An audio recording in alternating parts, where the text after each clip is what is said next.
In this video, we're going to talk some more about parametric equations. This is section 14.1. And so I'm going to talk about what I'm calling crazy curves here.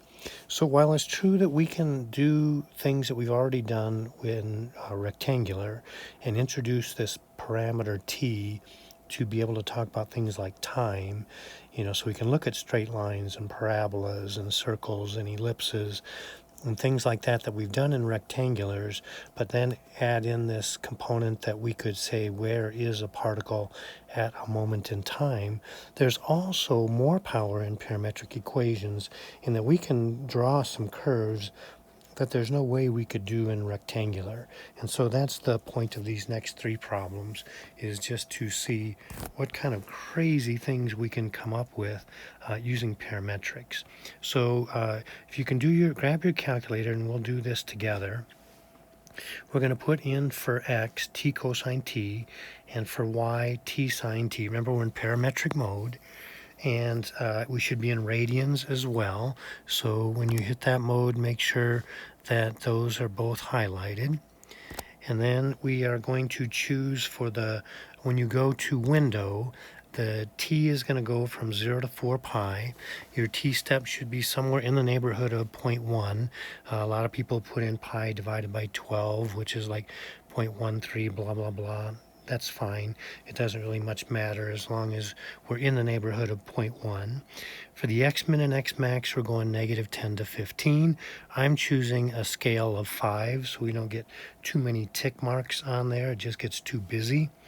And for y, we can go from negative 12 to 9, and I'm choosing tick marks, the scale, to be 3. So we'll graph this thing, and you'll see this crazy spiral that just gets bigger and bigger and bigger and finally ends somewhere between looks like 10 and 15. So I'm going to try to duplicate what that looks like. You're going to get something that looks like it goes here and gets bigger and bigger. And if we chose our t values to be bigger, and then likewise adjusted our x-min and x-max, y-min and y-max, this could go on and on and on and just get bigger and bigger. Kind of crazy, but kind of neat. So let's do another one. This is called a Lissajous figure, I guess. I don't know. That's a French word. I'm not terribly sure how to say that, so be forgiving if you actually know how to pronounce French. So we're going to now put in x equals cosine 3t and y is equal to sine of 5t. This time for our window, we're going to go from 0 to 2 pi. And for our x-min, we'll just go a negative 1.5 to a positive 1.5. I'm going to choose the scale to be just 1. And for the y-min, we'll go negative 1 and y-max 1. And I'll just make the scale be 1. So this time when we graph it, we're going to get something that goes all kinds of crazy. I don't even know if I'm going to try to slow it down. So I'm going to go back and I'm going to put a circle on that. So I'm going to go left arrow until I get all the way off the screen. And then I'm going to hit enter. And I'm going to, where it says line, I'm going to go over and hit enter until I can, whoops, I didn't do that right. Let me try that again. So I'm going to try to go until I can get 0 with a little line through it there, because that's going to just slow it down a little bit better. And I think I'm going to go back to window 2, and I'm going to change this to be just a 0.1, the t-step, because mine's was pi over 12, and I think that's a little chunkier than I wanted. So I'm going to try it again, hopefully this 0 will kind of slow things down a little bit. And it's not graphing, so what did I not do? Oh, I put it on the wrong one. Okay, let me try that again. So I want 0 with a dash on it, and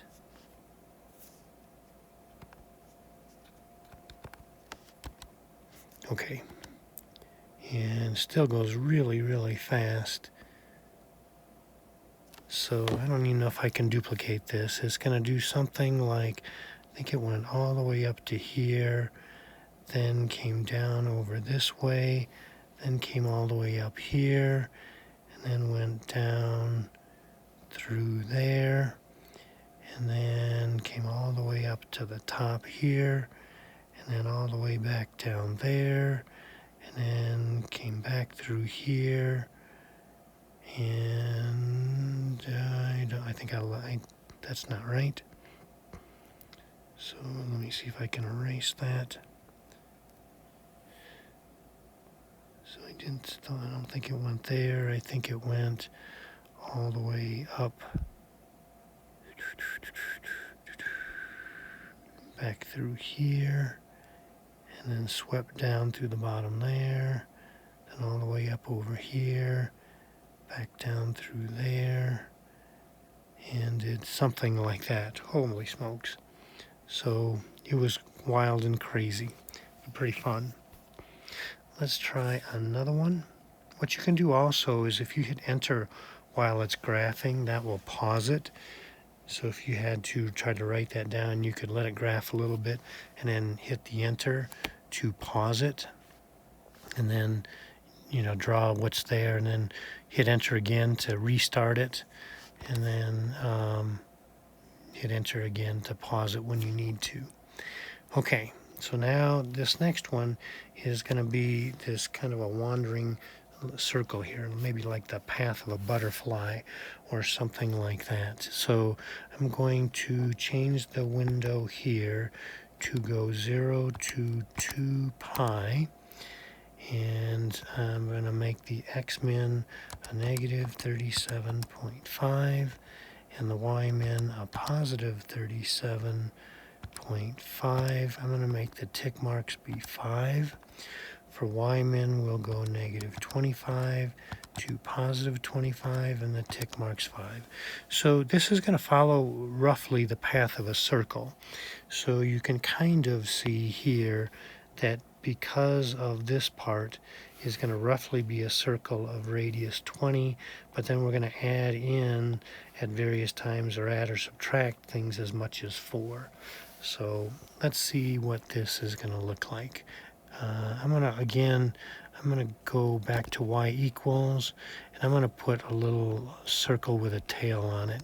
So I'm going to go left arrow and hit enter, and then drop down, and I'm going to go and click that left arrow till I get a 0 with a tail on it.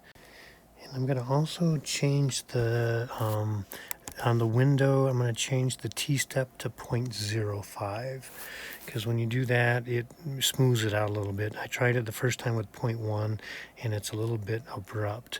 But if you have the 0 with a tail on it and you change that, it'll look a lot more smooth, and it'll show us what we want. So let's see if we can get that to work. So you're going to see something that pretty much meanders around. It kind of brings to my mind like a butterfly or something, because they never fly in a straight line. Even though it's going to kind of basically follow the path of a circle, you're going to get something, I don't know if I can even duplicate it. It's going to be something like this around, and it comes up to a point. So hopefully you're looking at something. It was pretty cool when I was actually writing it, and then it finished up there. So basically kind of following a circle there, but much more entertaining. Okay, so that was just to show you that you can graph some crazy things that there's no way you could do that with just y equals f of x. So we're going to change gears here a little bit now. And so we are going to start with f of t. And so we can see the time is going along the bottom here. And you can see the biggest it ever is 1. Here's a g of t in green, and then we are going to try to graph the parametric equations x equals f of t and y equals g of t. So this is kind of a different kind of thinking. So let's see if we can work our way through that. So to start with, we can see that the x value is going to be 0 and the y value is going to be 0. So this curve, this parametric curve, is going to start at 0, 0. Now, by the time we get to t equals 1, the x value, f, is going to be up here at positive 1. Meanwhile, the y value, g, is still going to be at 0.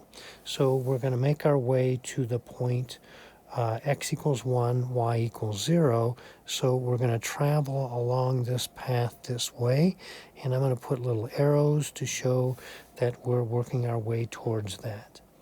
Now, from t equals 1 to t equals 2, the x value is going to stay right where it is. It's going to remain 1. Meanwhile, the y value is going to work its way up from 0 to 1. So we're going to end up at, when t is equal to 2, we're going to be at x equals 1, and y is also 1. So we're going to end up at this point 1, 1, and we're going to go straight up towards there, and so it's going to follow that path. Now from t equals 2 to t equals 3, the x value is now going to work its way down from 1 to 0. So we're going to go from x equals 1 to x equals 0. Meanwhile, the g, the y, is going to stay at 1.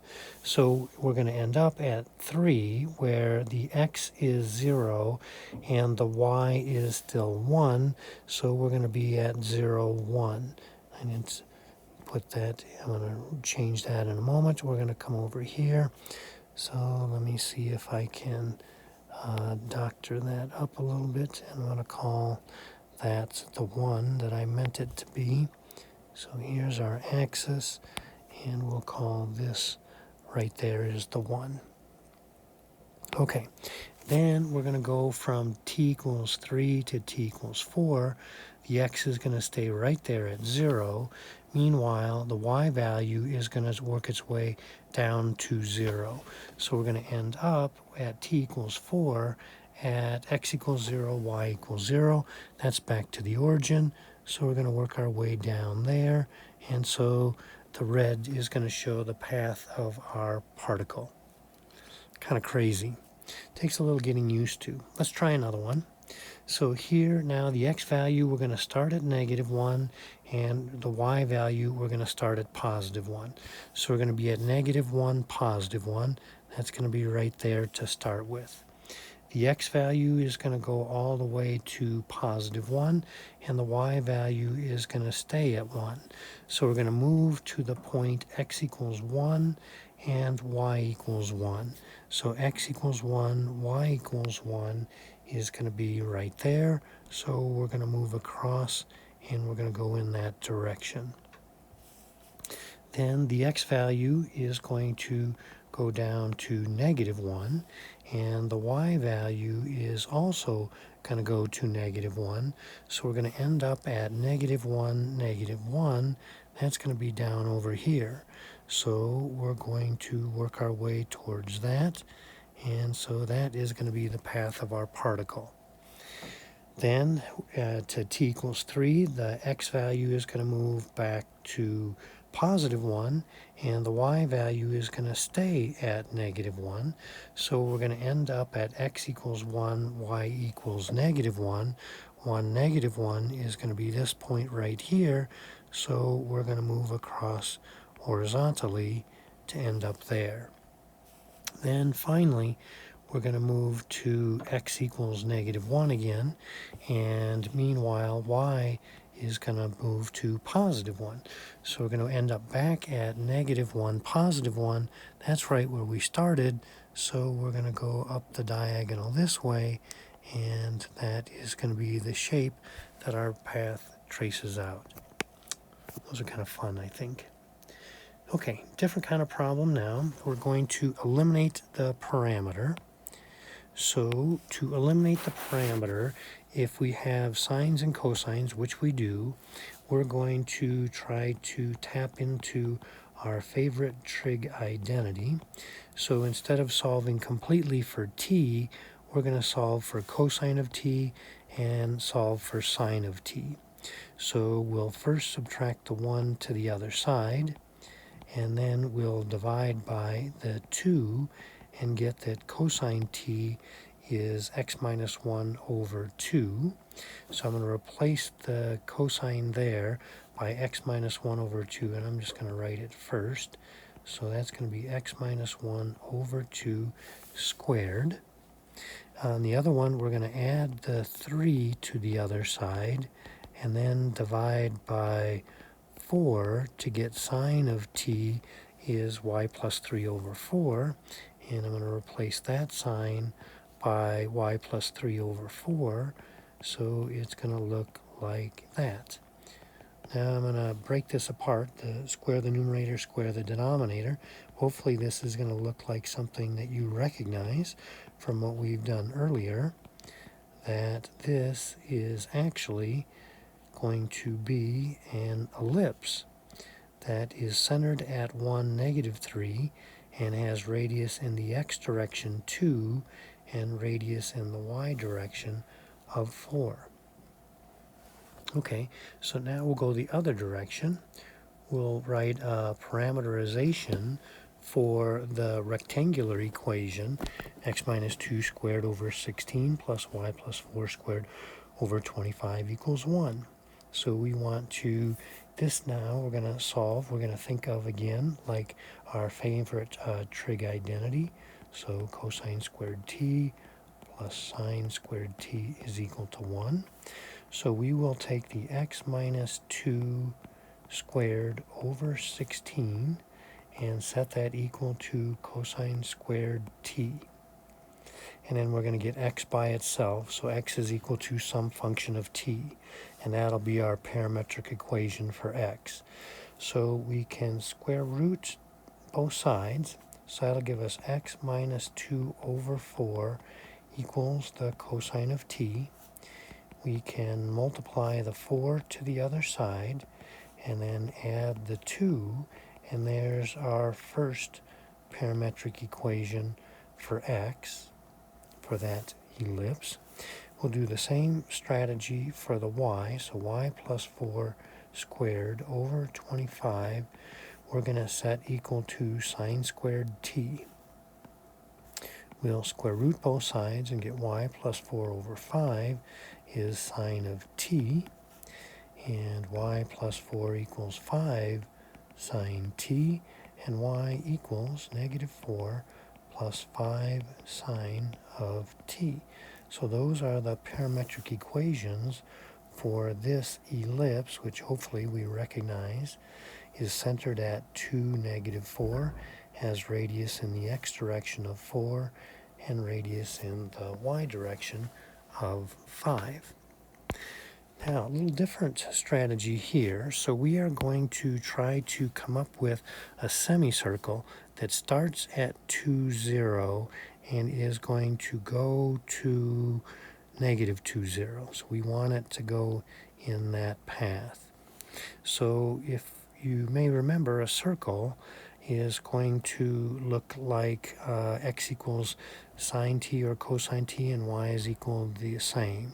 So if we start with x equals cosine t and y equals sine of t, then at time 0, that would make cosine of 0 is 1 and sine of 0 is 0.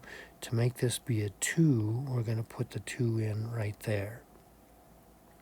And likewise, we're going to put a 2 in there to make it a circle.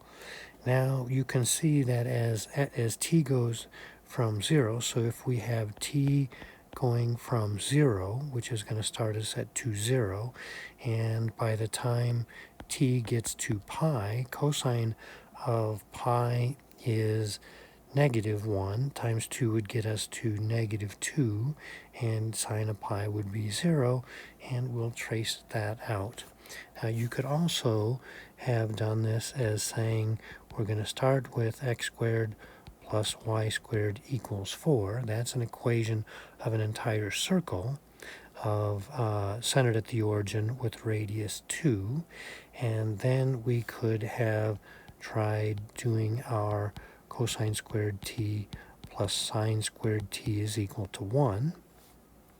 And so we could have divided through by 4 and got that to be x squared over 4 plus y squared over 4 equals 1. And then set our x squared over 4 equal to cosine squared. And square rooting that, get x over 2 is equal to the cosine of t, and then get to the 2 cosine of t. Okay? All right. Very good.